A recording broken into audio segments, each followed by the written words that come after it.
Warning. The following program is rated TVMA. Viewer discretion is advised.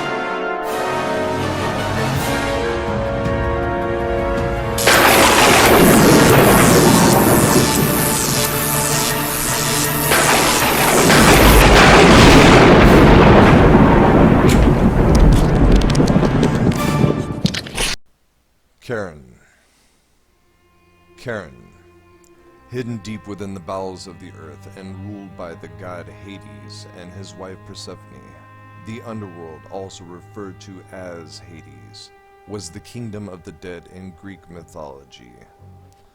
The sunless place where the souls of those who died went after death. In Greek mythology and Roman mythology, Charon is the ferryman of Hades, or the underworld, who carries souls of the newly deceased across the rivers Styx and Archeon, that divided the world of the living from the world of the dead. A coin to pay Charon for passage, usually an obelisk or denake, was sometimes placed in or on the mouth of a dead person. Some mythology scholars say that those who could not pay the fee, or those whose bodies were left unburied, had to wander the shores for 100 years, until they were allowed to cross the river. Hercules was a divine hero in Greek mythology, the son of Zeus, and the great-grandson and half-brother of Perseus. In the Kete-basis mythim, heroes such as Hercules, Aeneas, Dionysus, Hermes, Odysseus, Orpheus, Pirithous, Psyche, and Theseus journey to the underworld and return, still alive, conveyed by the boat of Charon. The name Charon, according to scholars of Greek mythology, also referenced death itself, which is where we get depictions of Charon similar to our modern-day Grim Reaper, a skeletal figure with black robes who carries similar objects as we can see from these depictions. The ancient historian Diodorus Siculus thought that the ferryman and his name had been imported from Egypt.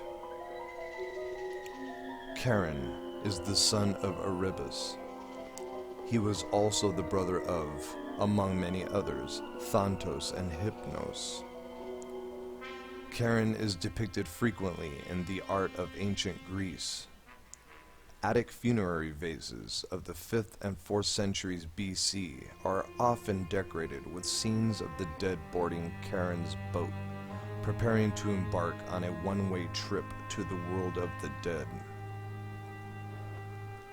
On the earlier such vases, he looks like a rough, ghoulish, unforgiving, unkempt Athenian seaman dressed in reddish brown, holding his ferryman's pole in his right hand and using his left hand to receive the deceased.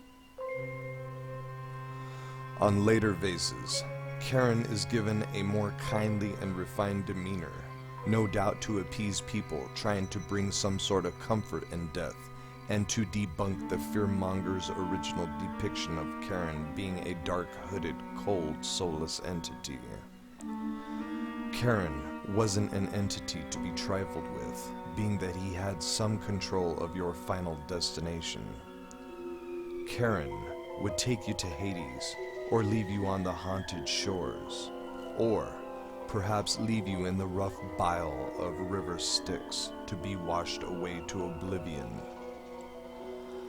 The largest moon of the dwarf planet Pluto in our solar system is also named after the demonic entity known as Charon.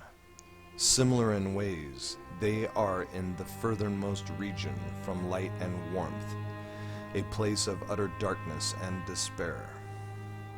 In the 1st century BC, the Roman poet Virgil describes Charon manning his rust-colored skiff in the course of Aeneas' descent to the underworld, after the Cumaean Sibyl has directed the hero to the golden bow that will allow him to return to the world of the living. Other Latin authors also describe Charon, among them Seneca in his tragedy Hercules Friends, where Charon is described in verses 762 through 777 as an old man clad in foul garb, with haggard cheeks and an unkempt beard, a fierce ferryman who guides his craft with a long pole. When the boatman tells Hercules to halt, the Greek hero uses strength to gain passage, overpowering Charon with the boatman's own pole. In the 14th century, Dante Alighieri described Charon in his Divine Comedy, drawing from Virgil's depiction in Aeneid 6. Charon is the first named mythological character Dante meets in the underworld in Canto 3 of the Inferno. Dante depicts him as having eyes of fire. Elsewhere, Charon appears as a mean-spirited and gaunt old man, or as a winged demon wielding a double hammer. Although Michelangelo's interpretation, influenced by Dante's depiction in the Inferno, shows him with an oar over his shoulder, ready to beat those who delay. The powers that Charon are said to possess is the power to take control of your soul's destination, taking it to new horizons or leaving it in limbo. Charon is indeed a demonic force to be reckoned with.